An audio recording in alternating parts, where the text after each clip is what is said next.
Direct News TV. February 24, 2024.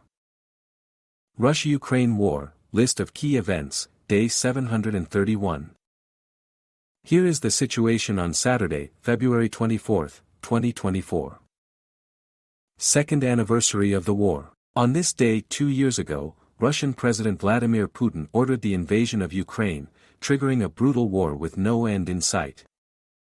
To mark the anniversary, the United States issued sanctions against more than 500 Russian-linked targets and imposed new export restrictions on nearly 100 entities for providing support to Russia in the largest single tranche of penalties since the start of the conflict. The European Union announced its 13th package of sanctions against Russia, banning nearly 200 additional entities and individuals accused of involvement in the two-year war.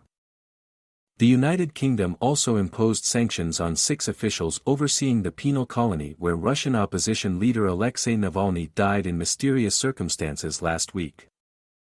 The Prime Ministers of Italy, Canada and Belgium, Giorgia Meloni, Justin Trudeau and Alexander De Croo, and the President of the European Commission, Ursula von der Leyen, traveled to the Ukrainian capital together by train from neighboring Poland in a show of solidarity.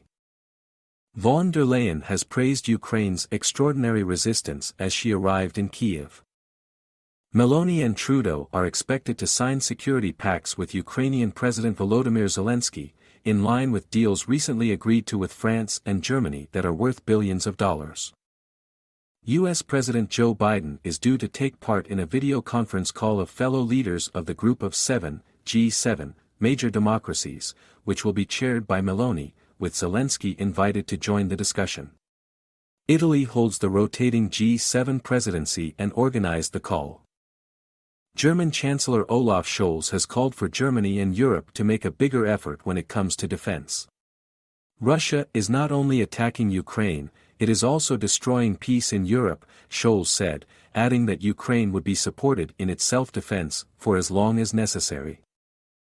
During the 2 years since Russia's full-scale invasion of Ukraine, more than 14 million people, nearly one-third of Ukraine's population, have fled their homes, according to the International Organization for Migration.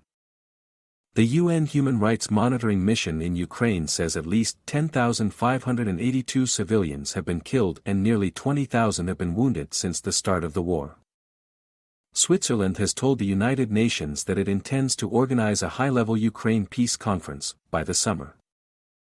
Fighting, weapons. Putin has claimed that 95% of Russia's strategic nuclear forces had been modernized and that the Air Force had just taken delivery of 4 new supersonic nuclear-capable bombers. The Ukrainian Air Force says it downed a rare Russian spy plane, an A-50, over the Azov Sea, its chief Mykola Olszczuk said.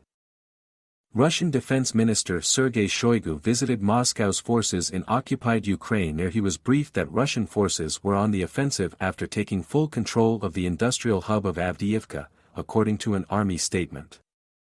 Russian forces launched 28 attacks on Ukraine's northeastern Sumy province targeting 5 communities, the Kyiv Independent newspaper has reported citing local authorities.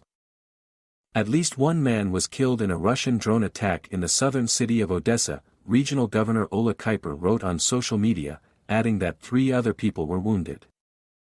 Russian strikes also killed 1 civilian in the town of Mirnohrad, in the Donetsk province, and 2 others in the southeastern city of Dnipro, local officials say.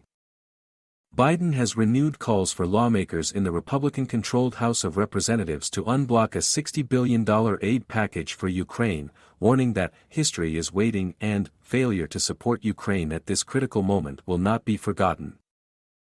My name is Kingsley. Please like, share, subscribe and hit that notification bell so you can be the first to be notified whenever we post. You won't regret it.